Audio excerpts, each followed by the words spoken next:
ಅಮೃತ ಮೋನಿಕಾ. ಆಹಾ, ನಾಟಕ ಆಡ್ತಿದ್ಯಾ ಆದಿ? ಸಿಂಪತಿ ಕಿಟ್ಟಿಸ್ಕೊಳಕ್ ಹೊರಟಿದ್ಯಾ? ಇದೇ ರೀತಿ ನಾಟಕ ಮಾಡಿ ನಿನ್ನ ಲಾಕ್ ಮಾಡಿ ಹೇಗ್ ದೂರ ಆಗ್ತೀನಿ ಅಂತ ನೋಡ್ತಾ ಇರು. ಮೋನಿಕಾ, ಇದೇ ಸರಿಯಾದ ಸಮಯ. ದೂರ ಆಗೋ ಚಾನ್ಸ್ ಮಿಸ್ ಮಾಡ್ಕೋಬೇಡ. ಆದಿ, ಅಳ್ಬೇಡಿ ಆದಿ, ಸಮಾಧಾನ ಮಾಡ್ಕೊಳ್ಳಿ. ಮೋನಿಕಾ, ಆದಿ, ಆದಿ, ಏನ್ ಮಾಡ್ತಿದ್ದೀರಾ? ಸಾರಿ ಮೋನಿಕಾ, ಅದು ದುಃಖದಲ್ಲಿ ಹೇಗೆ ನಡ್ಕೊಂಡ್ಬಿಟ್ಟೆ. Extremely sorry. ಪರವಾಗಿಲ್ಲ. ನಾನೊಂದು ಮಾತು ಹೇಳ್ತೀನಿ, ಕೇಳ್ತೀರಾ? ಅದರಿಂದ ನಿಮ್ ಪ್ರಾಬ್ಲಮ್ಮು ಸಾಲ್ವ್ ಆಗತ್ತೆ, ನನ್ನ ಪ್ರಾಬ್ಲಮ್ಮು ಸಾಲ್ವ್ ಆಗತ್ತೆ. ನಿಮ್ಗೇನು ಪ್ರಾಬ್ಲಮ್ಮು? ಹೇಳಿದ್ದೇನು ಮಾಡ್ತೀರಾ? ಅದನ್ನ ಹೇಳಿ. ಮೋನಿಕಾ, ನೀವೇನು ಹೇಳಿದ್ರು ಮಾಡ್ತೀನಿ. ಇನ್ಮೇಲೆ ನಾವಿಬ್ರು ಡಿಸ್ಟೆನ್ಸ್ ಅಲ್ಲಿ ಇರೋಣ, ಓಕೆ? ಮೋನಿಕಾ, ಏನು ಹೇಳ್ತಾ ಇದ್ದೀರಾ? ಹೌದು ಆದಿ, ಆ ಕಡೆ ನಿಮ್ ಹೆಂಡತಿ, ಈ ಕಡೆ ಕಾವೇರಿ, ಇಬ್ರು ನಮ್ ಸ್ನೇಹನ ತಪ್ಪಾಗಿ ತಿಳ್ಕೊಂಡಿದ್ದಾರೆ. ಅದಕ್ಕೆ ಡಿಸ್ಟೆನ್ಸ್ ಅಲ್ಲಿ ಇರೋಣ ಅಂತ ಹೇಳ್ತಾ ಇರೋದು. ಆ ರೀತಿ ಎಲ್ಲ ಬೇಡ. ನಾವೇನಾದ್ರೂ ಹಾಗೆ ಮಾಡಿದ್ರೆ ಅವ್ರ ಅನುಮಾನನ ನಾವು ನಿಜ ಮಾಡ್ದಂಗಾಗತ್ತೆ. ಹಾಗೆಲ್ಲ ಏನಾಗಲ್ಲ. ಈಗಾಗ್ಲೇ ಆಫೀಸ್ ತುಂಬಾ ನಮ್ದೇ ಗಾಸಿಪ್ಪು. ಇದೇ ಊರ್ ತುಂಬಾ ಹಬ್ಬಿಟ್ರೆ ಚೆನ್ನಾಗಿರಲ್ಲ ಅಲ್ವಾ? ಮೋನಿಕಾ, ಆ ರೀತಿ ಎಲ್ಲ ಏನೂ ಆಗಲ್ಲ. ಯಾಕಾಗಲ್ಲ? ಹಾಗೆ ಆಗೋದು. ಒಂದ್ ವೇಳೆ ಹಾಗಾದ್ರೆ ಗಂಡ್ಸಾಗಿ ನಿಮ್ಗೇನೋ ಪ್ರಾಬ್ಲಮ್ ಆಗಲ್ಲ, ಒಂದ್ ಹೆಣ್ಣಾಗಿ ನನಗೆ ಪ್ರಾಬ್ಲಮ್ ಆಗೋದು. ಅದಕ್ಕೆ ನಾವಿಬ್ರು ಡಿಸ್ಟೆನ್ಸ್ ಅಲ್ಲೇ ಇರೋಣ. Good morning ma'am. Good morning. Monika, ಹಾಗೆಲ್ಲ ಏನೂ ಆಗಲ್ಲ. ಏನೇ ಆದರೂ ನಾನು ನಿಮ್ಮ ಜೊತೆ ಇರ್ತೀನಿ. ಪ್ಲೀಸ್ ಮೋನಿಕಾ, ದೂರ ಹೋಗ್ತೀನಿ ಅಂತ ಮಾತ್ರ ಮಾತಾಡ್ಬಿಡಿ.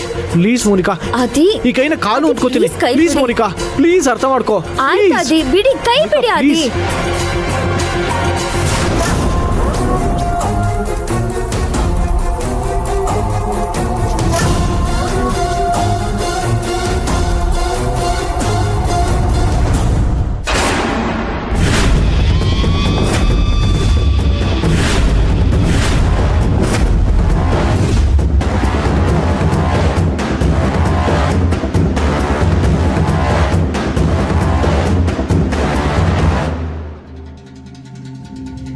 ಈ ಮೋನಿಕಾ ಕತೆಗೆ ಯಾವ ರೀತಿ ಬ್ರೇಕ್ ಹಾಕೋದು ಗೊತ್ತಾಗ್ತಿಲ್ಲ.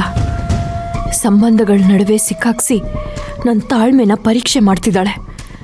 ಬರ್ತಿರೋ ಕೋಪಕ್ಕೆ ಕಪಾಳಕ್ಕೆ ಹಿಡ್ಕೊಟ್ಟು ಈಗಲೇ ಆಚೆ ಹಾಕಬೇಕು ಅಂತ ಅನ್ನಿಸ್ತಿದೆ. ಆದರೆ ಆ ರೀತಿ ಮಾಡಿದ್ರೆ ಅವಳ ಹಿಂದೆ ಯಾರಿದ್ದಾರೆ ಅನ್ನೋದು ಗೊತ್ತಾಗೋದಿಲ್ಲ.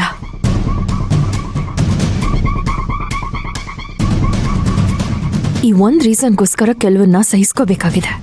ಇಲ್ಲ ಅಂದಿದ್ರೆ ಇಷ್ಟೊತ್ತಿಗೆ ಆ ಮೋನಿಕಾಗೆ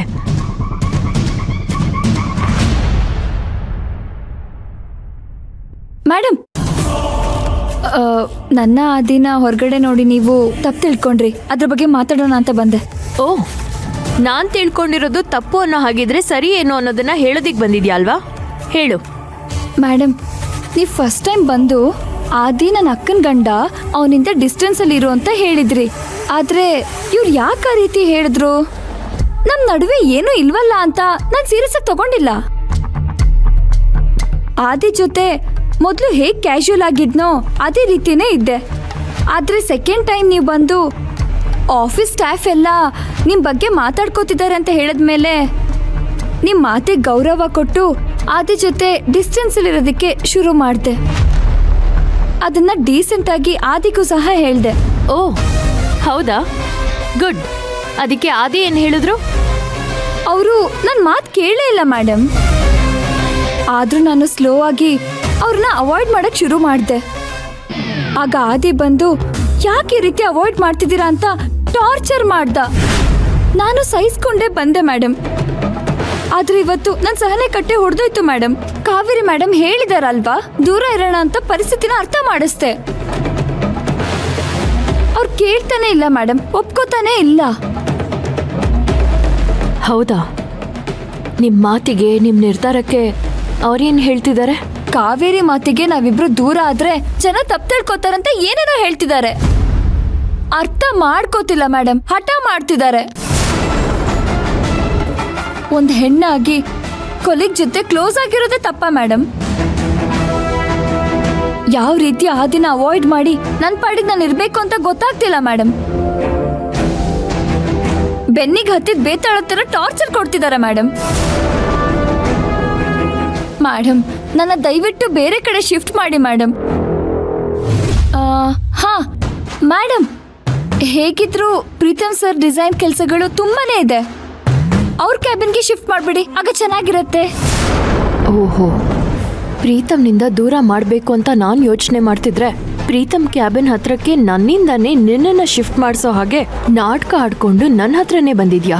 ಮಹಾನ್ ನಟಿ ಕಣೆ ನೀನು. ಮೇಡಮ್, ಏನ್ ಯೋಚನೆ ಮಾಡ್ತಿದ್ದೀರಾ? ನನ್ನ ಮೇಲೆ ನಂಬಿಕೆ ಇಲ್ವಾ? ನಂಬಿಕೆ ಪ್ರಶ್ನೆ ಅಲ್ಲ, ಅದೇ ಬಗ್ಗೆ ಯೋಚನೆ ಮಾಡ್ತಿದ್ದೆ ಅಷ್ಟೇ. ಮೋನಿಕಾ, ನನ್ನ ಮಾತಿಗೆ ಬೆಲೆ ಕೊಟ್ಟು ಅದಕ್ಕೆ ತಕ್ಕನಾಗೆ ನೀನು ನಡ್ಕೋತಾ ಇದೆಯಲ್ಲ, ವೆರಿ ಗುಡ್. ಆದಿ ಇನ್ಮುಂದೆ ನಿಮ್ಮ ತಂಟೆಗೆ ಬರ್ದಿರೋ ಹಾಗೆ ನೋಡ್ಕೊಳ್ಳೋ ಜವಾಬ್ದಾರಿ ನಂದು. ನೀನು ಅದ್ರ ಬಗ್ಗೆ ಏನೂ ವರಿ ಮಾಡ್ಕೋಬೇಡ. ಹಾಗೆ ನಿನ್ನನ್ನು ಎಲ್ಲಿ ಶಿಫ್ಟ್ ಮಾಡಬೇಕು ಅಂತ ನಾನು ಯೋಚನೆ ಮಾಡಿ ಆಮೇಲೆ ಡಿಸೈಡ್ ಮಾಡ್ತೀನಿ, ಓಕೆನಾ? Okay madam. Preetam sir cabin ಕಡೆಗಾದ್ರೆ ನನ್ನ ಕೆಲ್ಸಕ್ಕೂ ಸಹಾಯ ಆಗುತ್ತೆ, ನಿಮ್ಮ ಕ್ಯಾಬಿನ್ಗೂ ಬರೋದಕ್ಕೆ ಹತ್ರ ಆಗುತ್ತೆ ಮೇಡಮ್. ಪ್ಲೀಸ್ ಅಲ್ಲಿಗೆ ಶಿಫ್ಟ್ ಮಾಡಿ ಮೇಡಮ್. ಯೋಚನೆ ಮಾಡಿ ಹೇಳ್ತೀನಿ. ಆದಿ ಏನಾದರೂ ಮತ್ತೆ ನಿನಗೆ ತೊಂದರೆ ಕೊಡಕ್ಕೆ ಬಂದರೆ ನನಗೆ ಇನ್ಫಾರ್ಮ್ ಮಾಡು. ಈ ಮೋನಿಕಾ ಇಡೋ ಹೆಜ್ಜೆಗೆ ಎಲ್ಲರೂ ಮರಳಾಗ್ಲೇಬೇಕು. ನನ್ನನ್ನು ಪ್ರೀತಮ್ ಹತ್ರ ಸೇರಿಸ್ಲೇಬೇಕು. ನನಗೆ ನೀನೇ ಇನ್ಸ್ಪಿರೇಷನ್. ಈಗ ನೀನೇ ನಿನ್ ಕೈಯಾರೆ ಪ್ರೀತಮ್ಗೆ ನನ್ನನ್ನು ಹತ್ರ ಮಾಡ್ತೀಯ.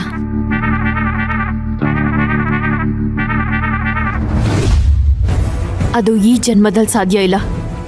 ದೀಪ ಜೋರಾಗಿ ಉರಿತಾ ಇದೆ ಅಂದರೆ ಅದು ಆದಷ್ಟು ಬೇಗ ಆರುತ್ತೆ ಅಂತ.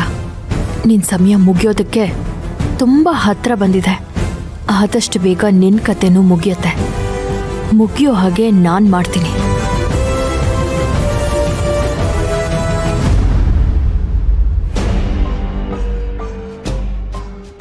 ಹೇಗಾದರೂ ಸರಿ, ಯಾವುದಾದ್ರೂ ಒಂದು ಡೀಲ್ ಹಿಡಿದು ಅದರಿಂದ ಪ್ರಾಫಿಟ್ ಮಾಡಿ ಕಾವೇರಿ ಚಾಲೆಂಜಲ್ಲಿ ಗೆದ್ದು ತೋರಿಸ್ಬೇಕು.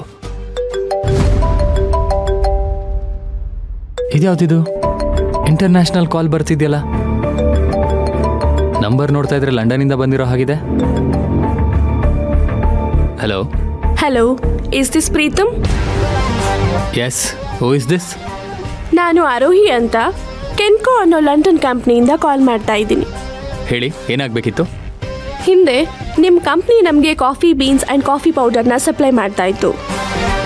ಆದರೆ ಕೋವಿಡ್ ಬಂದಮೇಲೆ ನೀವು ಸರಿಯಾಗಿ ಸಪ್ಲೈ ಮಾಡ್ದಿದ್ದ ಕಾರಣ ಡೀಲ್ ಕ್ಲೋಸ್ ಮಾಡಿ ನಿಮ್ಮ ಕಂಪ್ನಿನ ಬ್ಲಾಕ್ ಲಿಸ್ಟ್ಗೆ ಹಾಕಿದ್ವಿ. ಓ ಹೌದಾ, ಐ ಆಮ್ ಸಾರಿ. ಈ ವಿಷಯ ನನಗೆ ಗೊತ್ತಿರಲಿಲ್ಲ. ನನ್ನ ತಂದೆಗೆ ಹುಷಾರಿಲ್ದಿದ್ದ ಕಾರಣ ನಾವು ಬಿಸ್ನೆಸ್ ಕರೆಕ್ಟಾಗಿ ನೋಡ್ಕೊಳಕ್ಕಾಗಲಿಲ್ಲ. ಅದರಿಂದ ನಿಮಗೆ ತೊಂದರೆ ಆಗಿದ್ರೆ ದಯವಿಟ್ಟು ಕ್ಷಮಿಸಿ. ಈಗ ನಮ್ಮಿಂದ ಏನಾಗಬೇಕು ಅಂತ ಹೇಳಿ, ಖಂಡಿತ ಮಾಡ್ತೀನಿ. ನಾನು ನಿಮ್ಮ ಬಗ್ಗೆ ತುಂಬ ಕೇಳ್ಪಟ್ಟಿದ್ದೀನಿ. ಲಂಡನ್ನಲ್ಲಿ ಓದಿದ್ದೀರಾ, ನಿಮ್ಮೂರಲ್ಲಿ ಕಾಫಿ ಪ್ಲಾಂಟರ್ಸ್ ಅಧ್ಯಕ್ಷರಾಗಿದ್ದೀರಾ. ಹಾಗಾಗಿ ನಿಮ್ಮ ಹೊಸ ಕಂಪ್ನಿ ಹೆಸರಿಂದ ಡೀಲ್ ಶುರು ಮಾಡೋ ಮನ್ಸಿದ್ರೆ ಮಾಡ್ಬೋದು. ಆಲ್ರೆಡಿ ತುಂಬಾ ದೇಶದಿಂದ ನಮಗೆ ಕಾಫಿ ಬೀನ್ ಸಪ್ಲೈ ಆಗ್ತಾ ಇದೆ. ನಮಗಿನ್ನೂ ಸಪ್ಲೈ ಬೇಕಾಗಿರೋದ್ರಿಂದ ನಿಮ್ಮನ್ನ ನಾವು ಕೇಳ್ತಾ ಇದ್ದೀವಿ. ಬಿಗಿನಿಂಗ್ ಸ್ವಲ್ಪ ಪ್ರಮಾಣದಲ್ಲಿ ಬಿಸ್ನೆಸ್ನ ಶುರು ಮಾಡಿ ಹೆಚ್ಚು ಕಮ್ಮಿ 1 ಕೋಟಿಯಷ್ಟು ಟರ್ನ್ ಓವರ್ನ ಮಾಡ್ಬೋದು. ಒಳ್ಳೆ ರೀತಿ ಕ್ವಾಲಿಟಿ ಕಾಫಿ ಬೀನ್ಸ್ನ ಸಪ್ಲೈ ಮಾಡಿದ್ರೆ ಬಿಸ್ನೆಸ್ನ ಇನ್ನ ಎಕ್ಸ್ಪ್ಯಾಂಡ್ ಮಾಡ್ಬೋದು. ಖಂಡಿತ ಖಂಡಿತ ಮೇಡಮ್, ನಮ್ಮ ಹೊಸ ಕಂಪ್ನಿ ಹೆಸರಲ್ಲೇ ಡೀಲ್ ಮಾಡ್ಬೋದು. ನಿಮಗೆ ಒಳ್ಳೆ ಕಾಫಿ ಬೀನ್ಸ್, ಕಾಫಿ ಪೌಡರ್ ಎಲ್ಲ ಸಪ್ಲೈ ಮಾಡ್ತೀವಿ. ಹಾಗಾದ್ರೆ ನಿಮ್ಮ ಹೊಸ ಕಂಪ್ನಿ ಹೆಸರಿಂದ ಪ್ರಪೋಸಲ್ನ ಇಮಿಡಿಯೇಟ್ಲಿ ಮೇಲ್ ಮಾಡಿ. ನಾನು ತಕ್ಷಣ ಅಪ್ರೂವ್ ಮಾಡಿಸಿ ನೆಕ್ಸ್ಟ್ ವೀಕಿಂದಾನೇ ಸಪ್ಲೈ ಶುರು ಆಗೋ ಹಾಗೆ ಮಾಡ್ತೀನಿ. ಶೋರ್ ಮೇಡಮ್, ಇನ್ನೊಂದು 2 ಅವರ್ಸಲ್ಲೇ ನಾನು ನಿಮಗೆ ಪ್ರಪೋಸಲ್ನ ಕಳಿಸ್ತೀನಿ.